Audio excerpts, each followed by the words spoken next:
The next part of our AZ-900 exam training is going to have to do with the benefits of manageability in the cloud. How do we manage our resources in the cloud? What are the benefits? Well, as far as the manageability and the benefits in the cloud, it does include a lot of different features, such as streamlined administration, automation, cost optimization, and enhanced governance for compliance.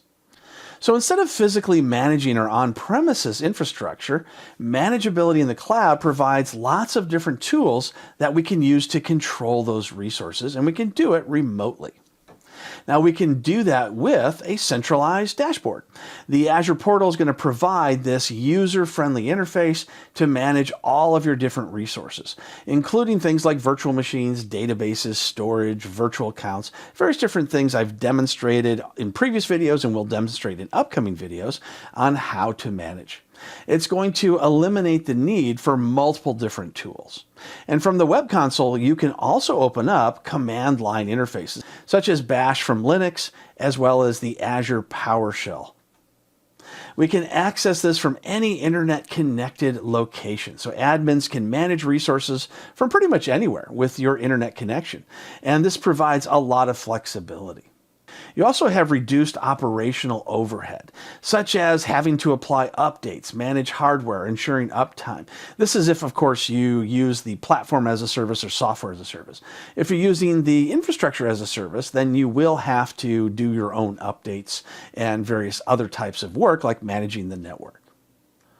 Let's take a look at managing our resources using command line. Here is the Azure portal, and you've seen this multiple times already, where we can go into Azure services, we can click on more services and see all the different services and resources that we can manage. However, if you take a look at this one icon here, you can see Cloud Shell. I'll click on Cloud Shell, and it's going to open up the Cloud Shell. It will give me the option for Bash or PowerShell.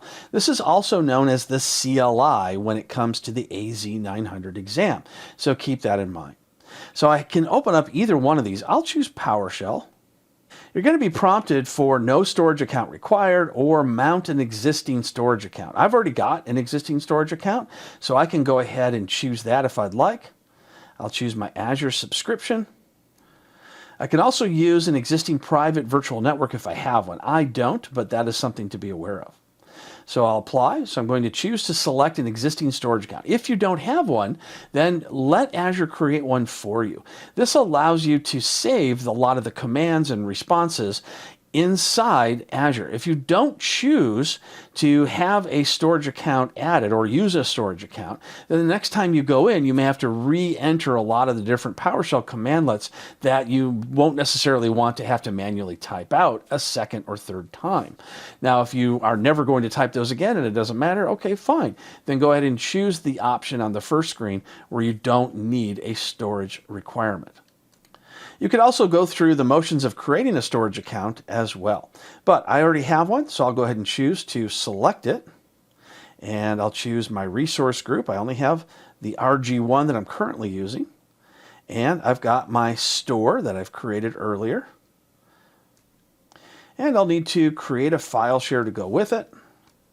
I'll call it AZ Store and click Select. Now it's deploying that storage. And look at that, I now have PowerShell into the Azure cloud.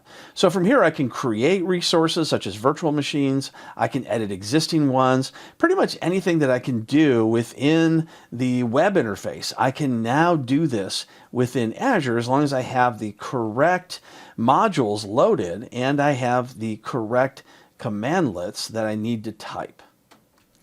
For instance, I can type in get dash and hit the tab key. And if I choose yes, it's going to show all the different commandlets I can go ahead and type. So this is one quick way just to see all the different ones. You could also type in the pipe more command, which will show one page at a time instead of scrolling through all of them. So this is how you can access and add various different Azure services and resources within the Azure portal. Now, for the AZ-900, one thing to keep in mind, you can do this from any operating system that can access the Azure portal. You can do it from Linux, you can do it from Macintosh, you can do it from all these different mobile types of operating systems as well. So keep that in mind for the AZ-900.